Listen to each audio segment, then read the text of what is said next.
With only 2 ingredients but packed full of flavor, this is fermented garlic honey. It has been known for fighting infection. It removes heavy metals from the body. It helps with candida, fungal infections. It helps lower blood pressure, builds your immune system. So many great things. So let's learn how to make it. Fermented garlic is just garlic and honey. And combining the two, the honey extracts all of the medicinal powers from the garlic, and together they make a magical medicine. So whenever you're sick, you can take a spoonful and eat a garlic clove, and it will help you fight your sickness. It's so easy to make. There's no reason why you shouldn't have this in your medicine cabinet. All you're going to need to do this is your garlic cloves and raw unfiltered honey in your mason jar.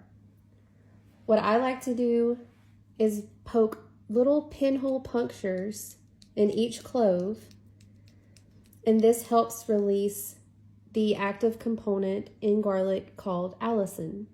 And allicin is the ingredient that is well known for fighting cancer and treating infections.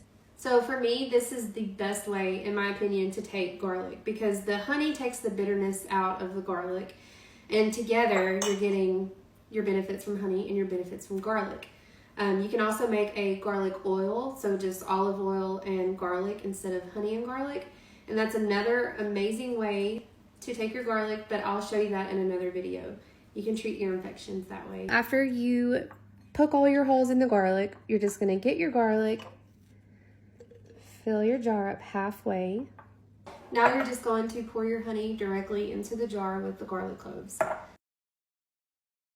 For the first week while it's fermenting, it's very important to remember to burp your jar. If you don't burp your jar, it will build up pressure, your lid will explode off, and it will become messy. So don't forget to burp it. Technically, after about a month of fermenting, it is ready to be eaten. However, I let mine go for 6 long months before I even touch it. The longer the better, and the garlic actually turns into like a candied, just delicious garlic piece. You can see the difference in the jars. This one is the year-old jar. The cloves are more transparent, and the honey has become more thicker, darker, and kind of slimy because it's pulled everything out of the garlic cloves and put it into the syrup. And then this one's the one that we made together today. It's much more lighter. And if you don't want to make your own, I do sell it on my website. The website is herbalish.net. I ship all over the United States, so I could send you one of these jars. I really hope you give this a try, and I would go ahead and make your jar to where then it can go ahead and start fermenting. So the next time you're feeling ill, you can just go ahead and grab your jar, take a garlic clove, or you can put the honey in a medicinal tea to make yourself feel better and get over the sickness faster. Don't forget to subscribe so you can learn how to make more medicine for yourself.